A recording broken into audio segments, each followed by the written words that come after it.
Él quiso pasar a la historia como gran revolucionario. Gastó mucho dinero en propaganda, en autoimagen suya para ser el gran revolucionario que pasara del mundo, un revolucionario mundial. Él defendía una China mejor, sin duda alguna, ¿no? Con su carisma va a impresionar a la nación y a los dirigentes extranjeros. Fue un dictador. Toda persona que ejerce el poder basándose solamente en sus caprichos personales, en un partido único, sin respetar los derechos humanos, es un dictador. Utilizó al campesinado como arma. El arma primero conquistó el campo para luego conquistar las ciudades. Con muchas expectativas al poder, pero esas expectativas se defraudan. Es una continua carrera para la consecución del poder total. Mao Zedong fue un histórico que fue el máximo dirigente del Partido Comunista de China y de la República Popular de China. Bajo su liderazgo, el Partido Comunista se hizo con el poder en la China continental en 1949, tras la victoria en la guerra civil contra las fuerzas de la República de China.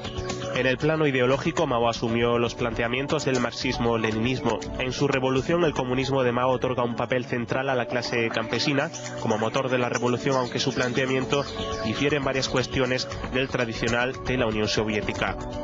La etapa del gobierno de Mao estuvo caracterizada por intensas campañas de reafirmación ideológica que provocarían grandes conmociones sociales y políticas en China. El gran salto adelante y especialmente la revolución cultural fueron sus principales medidas al frente del gobierno chino. Especialmente durante esta última, su poder alcanzó las cotas máximas al desarrollarse un intenso culto a la personalidad. Su aportación produce diversidad de opiniones entre los historiadores. Muchos insisten en que fue un dictador, mientras otros prefieren centrarse en que el papel de Mao ha influido mucho en el modelo actual chino. Años después de su muerte en 1981, el Partido Comunista de China publicó un análisis oficial sobre la responsabilidad de Mao en los problemas sociales y económicos derivados de sus políticas, en el que se le achacan errores graves, aun cuando se reconocía su papel como gran líder revolucionario y artífice de la subida al poder del Partido Comunista.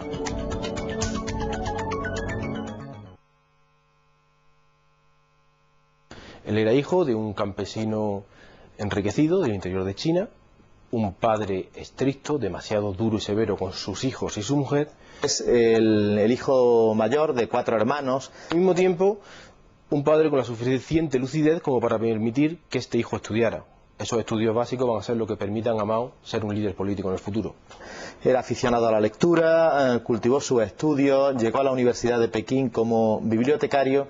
La vida en general, la vida privada de Mao Zedong, como la de otros muchos grandes hombres de la historia, fue un desastre. Entra de lleno en el Partido Comunista Chino con 28 años.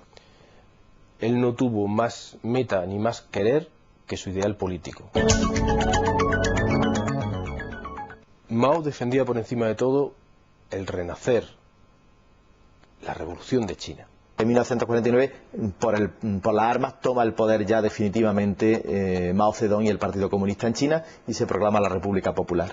Se basaba en dos conceptos, en una proporción variable, comunismo y nacionalismo. Llega al poder en un contexto de pobreza de China, de gran injusticia social y de guerra, sobre todo de guerra. El comunismo chino no puede ser otra cosa que un comunismo campesino, no proletario, como el soviético o ruso. A partir del 49, cuando está en el poder, en nombre del campesinado, en nombre del progreso del campesinado, Mao realiza una serie de planes que al final lo que traen es más pobreza y más penurias para ese campesinado al que decía defender. Stalin va a decir siempre con muchas sornas que el comunismo chino es al comunismo lo que la margarina a la mantequilla. Yo creo que él quería una China mejor, transformándola de manera revolucionaria y siempre pensando en principio en el campesinado. Él conocía muy bien todos los problemas que tenía el campesinado chino. Todos los dirigentes de la cúpula del Partido Comunista Chino son gente que no ha salido nunca de China, que no conoce lenguas extranjeras y que no ha viajado al exterior. En su juventud, mientras otros líderes políticos chinos viajaban fuera de China para formarse, para instruirse, él se dedicó a viajar por China y a conocer de primera mano las necesidades y las penurias del campesinado chino. China se considera a sí mismo el imperio del centro y siempre ha despreciado lo que había fuera. El elemento fundamental para la victoria de Mao es que en un momento dado supo representar a la mayor parte de la nación china. Hay que reconocer que ese periodo de gobierno de 1949 a 1976 para China supuso un recorte de libertades grandísimas, y no podemos decir de otra manera que un país donde se recortan las libertades, los derechos humanos, pues no puede ser beneficioso ese régimen. Llega un momento en el que Mao une la bandera milenarista del comunismo en el campo a la bandera nacionalista de las ciudades. Con esas dos banderas va a conseguir el poder, va a conseguir China.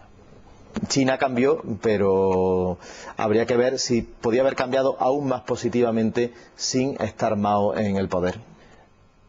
Con Mao y desde Mao, el Estado chino, la República Popular de China, es posiblemente el Estado con mayor capacidad de influencia social que haya existido en el mundo. Las dos grandes medidas que toma Mao son el gran salto adelante, era el nombre que tuvo, y la revolución cultural. Por lo pronto olvidémonos del nombre, ¿no? En realidad fue un gran salto hacia atrás, ¿no? El objetivo del gran salto adelante es industrializar a China a un ritmo tal que en 15 años China supere al Reino Unido en su producción industrial. ¿Cómo se va a conseguir esto? Pues movilizando a todos los hombres y mujeres del país, sometiéndolos a unas jornadas de trabajo extenuantes, exigiendo a los campesinos unas producciones agrícolas imposibles de conseguir, pero penalizando al que no las consigue, llegando incluso al esperpento de querer que en cada patio chino haya un pequeño alto horno capaz de producir acero. El gran salto adelante fue el gran lema. Sabemos que los dictadores utilizan grandes lemas para ocultar proyectos tremendamente fracasados, ¿no? El gran salto adelante en 1958 era un proyecto para relanzar la industria del país, obligando a los campesinos forzosamente a ir a fábricas para fabricar acero. Al final de los años 50 en China no hay que comer, pero por primera vez en la historia la gente no puede ni siquiera comer las hierbas del campo, porque la familia, obedeciendo las órdenes del partido, han llevado a esos altos hornos que antes decía sus wok y los han fundido. No hay ni siquiera donde guisar. Fue un desastre porque ni el acero tuvo calidad, y por contra la colectivización forzosa de los campesinos que quedaron en los trabajos agrícolas provocó una hambruna tremenda. Mao creyó que con la voluntad humana se podía vencer las leyes de la naturaleza, y lo intentó hacer con el campesinado chino, y fue brutal e impío, porque no le importó en absoluto el coste que su voluntarismo podía tener para la gente común, para los chinos de a pie. El saldo del gran salto adelante son 30 millones de muertos en China por hambre. Curiosamente, todo esto se ocultó al mundo, con lo cual, pues hasta que no se ha sabido, una vez muerto Mao y empiezan a descubrirse sus errores, pues se pensó que el gran salto adelante había sido un gran éxito, ¿no? Es el claro ejemplo del voluntarismo y la impiedad de Mao. El salto de China, lo que hoy conocemos como el gran gigante chino, se ha producido mucho después de la muerte de Mao. La revolución cultural fue un golpe de Estado de Mao contra el partido. Se inicia en 1966, se puede considerar que termina en 1969. Tenía un objetivo claro, aunque eso no se dijese. El objetivo era que Mao recuperase completamente el poder. La revolución cultural fue un fracaso al final, a medio plazo, en su resultado final. A corto plazo fue una victoria. Tras el fracaso del gran salto adelante, Mao había seguido siendo presidente de China, pero había sido apartado del poder ejecutivo, quedaba con un valor simbólico. Va a lanzar una campaña para acabar con la cultura tradicional china. Por eso es una revolución cultural. Una etapa durísima para China porque se practican acusaciones, delaciones de aburguesamiento, revisionismo. Muchos líderes, muchos intelectuales, personas honestas terminan sus días en la cárcel.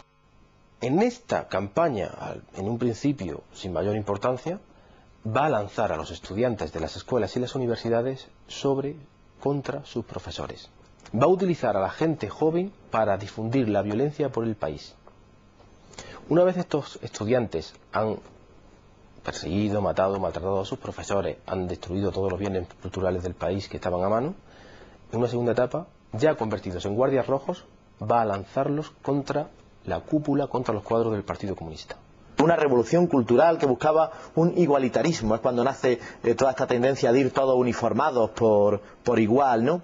Que provocó, nos llama la atención a los historiadores, provocó la fascinación en ciertos sectores del mundo occidental, ¿no? Quizá porque no se sabía la realidad dura que había tras esa revolución cultural, que tuvo que ser al final suprimida porque iba a convertir a China en una gigantesca cárcel.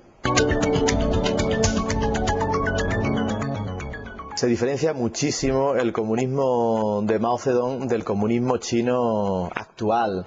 Económicamente sí y políticamente no tanto. Se ha dicho, y es cierto, la frase exacta que simboliza la situación china actual, ¿no? Un país, dos sistemas. Un país, China, que tiene un sistema político de partido único, comunista, y de sistema económico capitalista. Un sistema económico que está abriendo China al mundo y el mundo se está abriendo a China. China hoy se presenta como un gran comprador y como un gran vendedor, ¿no? Económicamente sí, porque la actual República Popular China es el paraíso del capitalismo, aunque allí se llame economía socialista de mercado. Políticamente no, porque la dictadura, el partido y la ambición imperial puesta en marcha por Mao son las mismas ideas que aún rigen los destinos de China. Curiosamente, Mao sigue presente en fotos, en pensamientos, todavía se le alude a él como el gran timonel, pero ojo, no nos confundamos.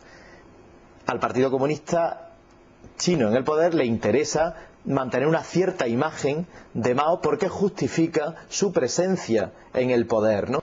Mao fue el peldaño, el escalón necesario para que China y su comunismo sufrieran la transformación que han sufrido y hoy en día China sea lo que es y gobiernen los pragmáticos, los que gobiernan. Ahora, ¿el precio que pagaron por llegar ahí es asumible o no? Si me preguntaras si yo querría esos beneficios para mi país o para Occidente, te diría que radicalmente no, rotundamente no.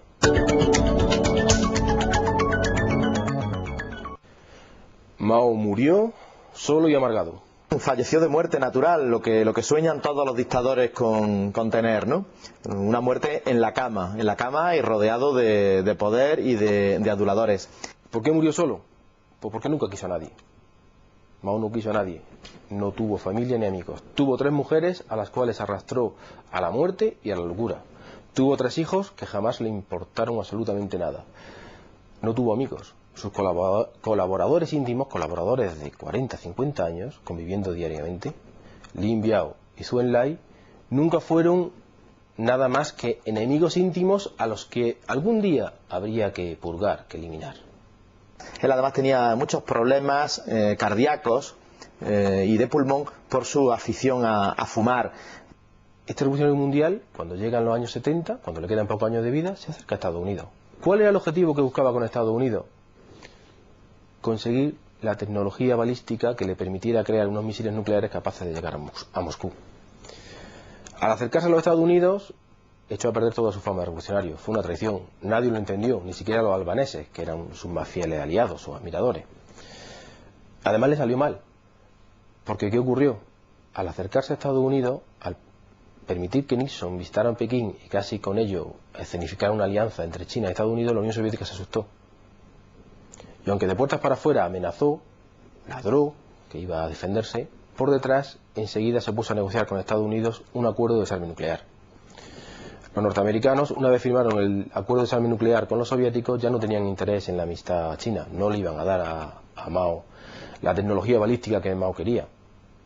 Al fin y al cabo, al final, después de todo, Mao había echado a perder su fama, había echado a perder el objetivo de su vida, pasar a la historia como un gran revolucionario, para obtener nada, simplemente la constatación de que él moriría y China seguiría sin ser de nuevo el Zhongou, el reino del centro. El centro y el poder estaba en Washington y Moscú, y Pekín era un aliado más, un juguete más con el que los grandes jugaban.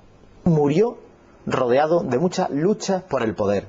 Estaba él agonizando y ya había 2 facciones en el Partido Comunista Chino que se disputaban el poder. Una, la línea dura, que encabezaba la que iba a ser su futura viuda, que querían seguir con una línea rígida y ortodoxa, y otra, una línea reformista, que es la que al final pues se ha impuesto, pero que esas luchas de poder se daban ya cuando él estaba agonizando en la cama.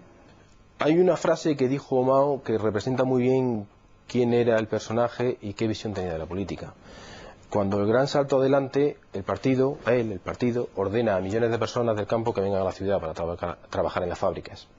Cuando el experimento sale mal, le ordenan que se vayan. Y Mao afirmó: qué gran país tenemos, qué gran pueblo tenemos. Le decimos a 25 millones de personas que vengan y vienen. Le decimos que se vayan y se van. Una, por ejemplo, es la dedicada a la guerra revolucionaria.